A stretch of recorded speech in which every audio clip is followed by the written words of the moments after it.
ایک دفعہ کا ذکر ہے، ایک خوبصورت سرزمین تھی جس کا نام تھا خوابوں کی وادی۔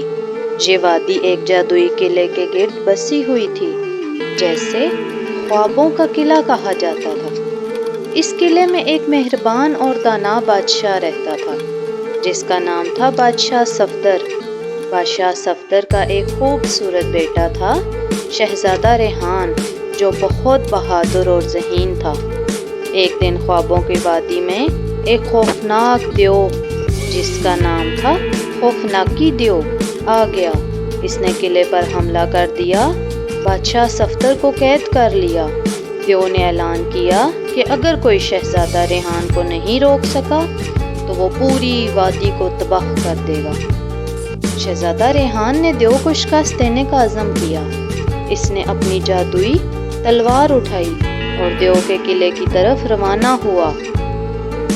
راستے میں اسے 3 دوست ملے، ایک وفادار کتا جس کا نام تھا بھورا، ایک ذہین بلی جس کا نام تھا منی، اور ایک ہنرمند بندر جس کا نام تھا جیکی۔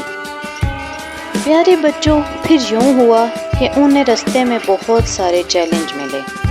پہلا چیلنج ایک تاریک جنگل تھا جس میں بھٹکنے کا خطرہ تھا۔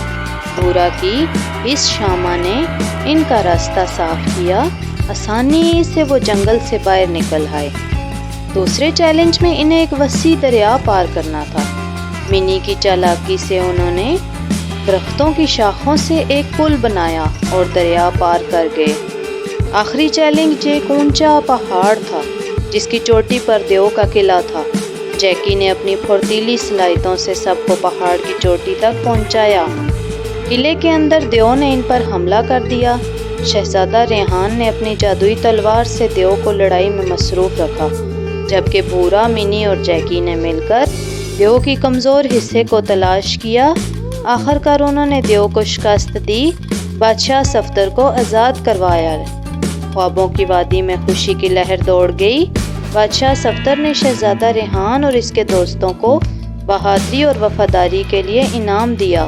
انہوں نے سب کو یہ سکھایا، دوستی ہمت اور سمجھداری سے ہر مشکل کا مقابلہ کیا جا سکتا ہے۔